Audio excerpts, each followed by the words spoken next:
those of you who have silent bingo sheets, now is the time. Just remember that it's silent bingo. Tell me after how you do, okay? All those words are in the sermon somewhere. I have a story for you this morning, not my own story, and it's not the first time I've told it here. I shared it over 5 years ago in one of my first sermons at Valley UU. But the best stories require repeating, and this is one of the best stories. It's the story of a China rabbit from the children's book, The Miraculous Journey of Edward Tulane by Kate DiCamillo. Our theme this month is hospitality, and here on our Homecoming Sunday, I'll reflect on why it is we're called to offer hospitality. What is the foundation of our welcome as Unitarian Universalists? Edward is a porcelain rabbit made for little Abilene by her grandmother, Pellegrina. He is Abilene's favorite toy. She sits him in a chair when she leaves for school so that he can look out the window while she's gone. She places him beside her at dinner time, always beside her at the table. She loves Edward as a friend, a real live being, which in fact he is, though he can't move or speak. Here's a scene from early in the book in DiCamillo's words. In the evening, Edward sat at the dining room table with the other members of the Tulane family, Abilene, her mother and father, and Abilene's grandmother, who was called Pellegrina.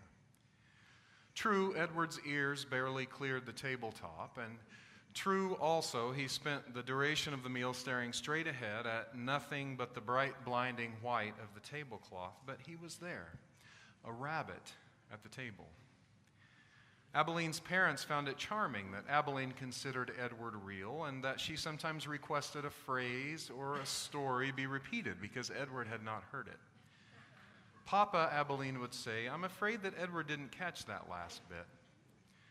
Abilene's father would then turn in the direction of Edward's ears and speak slowly, repeating what he had just said for the benefit of the China rabbit.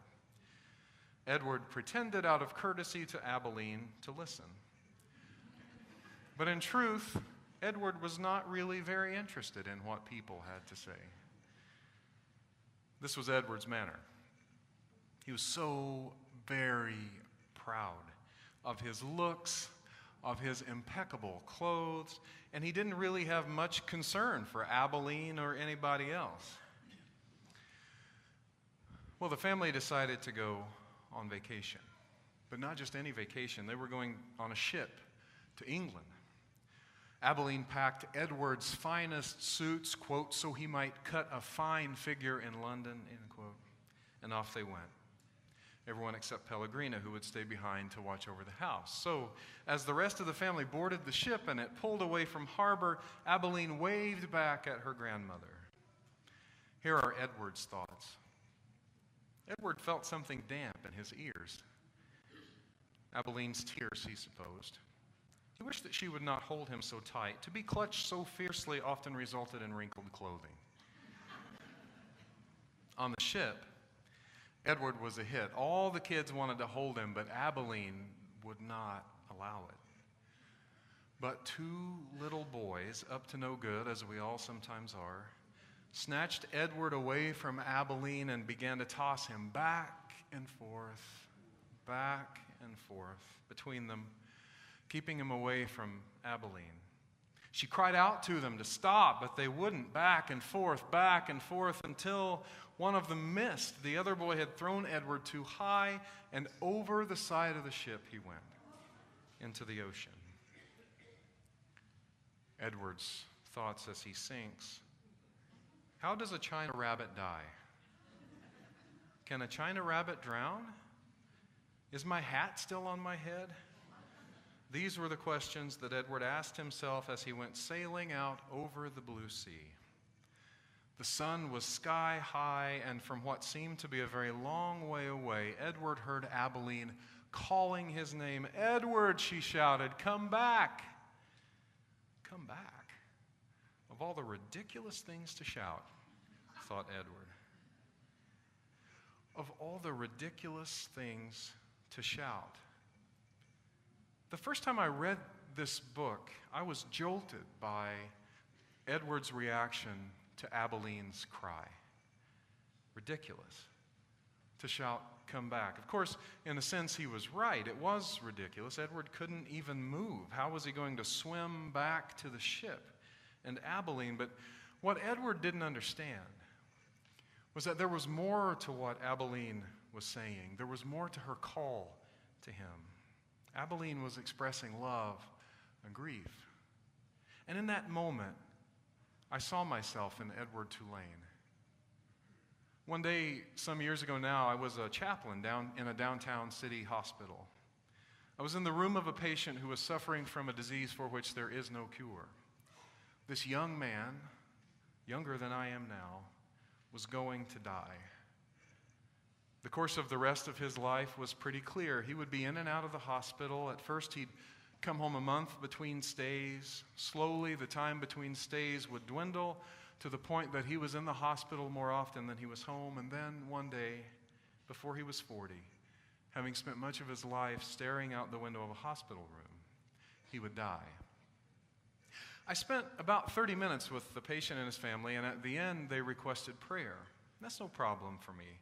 But when I asked for what they would like me to pray, one family member said, "How about a healing?" Well, immediately, my brain started racing. I don't believe any God can take this disease away from this young man. How can I pray so as not to perjure myself and my own theology, as if there was a judge watching this whole thing, while still honoring their theology? That was my job. What words can I say and which can't I? I offered a prayer and left the room. I was Edward Tulane in that moment, thinking, healing, how ridiculous.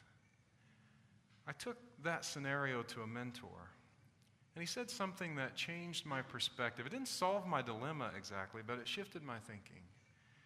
He asked me, "What do you think that person is feeling when they ask you to pray for healing?" Of course, when this person asked for a prayer for healing, she was feeling frightened. She was scared and sad and looking for an anchor in a great big storm. This was what was behind her request. Sometimes I hear people who come to Unitarian Universalist congregations say they want to be around like-minded people. Maybe most of us have said that at one time or another. I get that. I sometimes think we mean socially progressive people. But the great 16th century Unitarian preacher Francis David is credited with saying, "We need not think alike to love alike." We Unitarian Universalists differ in theological outlook, in political views. We love alike, but we do not all think alike. If we're not careful, we could begin to offer little covert tests of UU orthodoxy to our guests. I think I've been guilty of this. How about that president, huh? But our political leanings are not the basis for our union as members of the same congregation. At the root of it, no matter how different our beliefs are, we're all people who need connection and love and food and shelter and clothing. Ours is a faith that proclaims that because of our shared humanity, we can be different from each other, see things differently, and still do something as intimate as worshiping together, as praying together. That shared humanity is the basis for our welcome. It is so difficult to protest a policy and hold an intention of love for a person. But our ancestors made it clear we need not think alike to love alike. Edward lies at the bottom of the ocean for a while. But then a storm blows up and he's washed ashore, and he's found eventually by a sailor who takes him home for his wife. They dress Edward up and they sit him at the table and treat him as a real child, even going so far as to carry him around town and talk to him. Of course, people talked, but they didn't care. These are people who experienced the loss of their own child. And Edward begins with them to feel the grief he's helping them assuage, but their daughter comes and thinks it's all nonsense. Her parents carrying around and talking to this porcelain doll, and Edward ends up in the garbage. From there, he's rescued by another person, a little boy, who knows Edward is the perfect gift for his sick sister. The boy and his sister have a father who is sinking in addiction. He yells at them. He's hardly ever home. He seems to have snapped when their mother died. And now, as his sister gets sicker and sicker, Edward and the little boy are with her. When she dies, the little boy and Edward go on the road, friends. But when he gets hungry, the boy has to sell Edward to a toy store owner. And there Edward sits, having years to think about his grief. He mourns the loss of everyone he's loved. And he's not sure at first whether he can ever love again, but a change is happening in Edward. And over time, he begins to long to be adopted by some little child once more. And here, I think, is a key for human relationships. Friends, I've talked to lots of Unitarian Universalists. I even got cussed out by a particularly cranky one after a sermon in a different church, not here. He said I was full of something because I quoted a conservative newspaper in a positive light. We and progressive people in general can be pretty judgmental. Oh, yeah. About doctrine and parenting styles and politics. No, don't get mad at me. I love you. But sometimes we can be like the Pharisee in Jesus' story who's praying loudly in public, God, I thank you that I'm not like that sinner over there. That what over there? But we are more human than anything else. My favorite songwriter, Karen Berquist of the Cincinnati-based band Over the Rhine, wrote, pain is our mother. She makes us recognize each other. Joy, too. Human experience is shared universally. Faith is shared universally, whether it's in God or human potential. We can think about people not as conservative Christians or Buddhists, Jews or atheists, Republicans or Democrats, but as people who love and laugh and grieve, who live and die, who have common experiences that they need to talk about with one another. Because people will surprise us. There are fundamentalists who are also environmentalists. Physical conservatives who are socially progressive. When I'm gone in January, I'm very jealous of you. You get to hear from Reverend Chris Gonzalez, a colleague of mine who is an evangelical Christian and a social progressive. And he's going to talk some about the struggle that creates and the joy that it brings him too.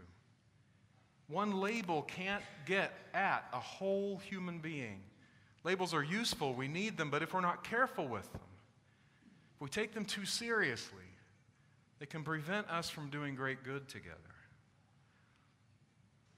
In the end, Tulane finally gets his wish. A child comes into the shop, looks over all the beautiful dolls, and chooses Edward. And after a miraculous journey of many years, Edward goes home with a child whom he can love with all his heart. I'll let you buy the book for the rest of the story, as Paul Harvey used to say. I love this story because Edward is like so many of us. His journey is about becoming human, just like ours. He's so self-absorbed that he sees other people mainly for the ways in which they can either help or hurt him. But by seeing love and pain and grief, the human journey that all of us share, Edward comes to understand what it means to participate in something bigger and more universal. He can relate at the end of the book because his life experiences have allowed him a window into other people's hearts.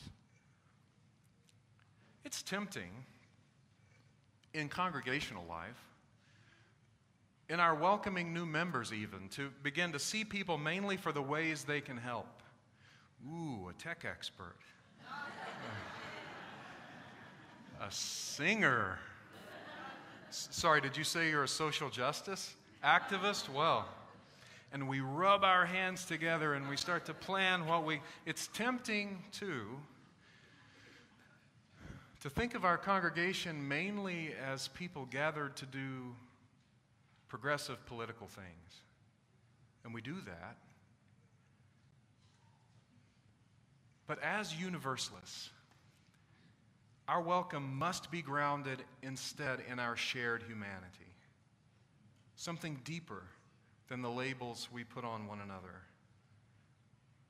So when I ask, as I did last week, or a couple weeks ago, that we speak to a few people we don't know after service, we do that because we know that we ourselves needed to be greeted, welcomed by another person, to feel truly at home, not just here, but in many places. And in that sense, we're all on the welcoming committee every single Sunday morning. A relative of mine used to tell guests, when you come to my house, I'll wait on you one time. The next time, feel free to go in, rummage around the cabinets, and get what you need.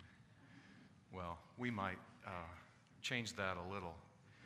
But it is true that this becomes home quickly for people. We're all on the welcoming committee, beginning with our second visit here. So let this little story of a China rabbit remind us to hold tenaciously to the theology deep in our Unitarian Universalist roots that we are all more human than anything else. Because the spirit of love itself, God if you prefer, is most evident in us when we refuse to see anyone as other, even that person. When we realize that we're not primarily liberal or conservative, not at the beginning of things theist or non-theist, we are human beings first. That is our Unitarian Universalist saving message. That is the living soul of this beloved community. That is the reason we keep widening and widening and widening the circle. Amen.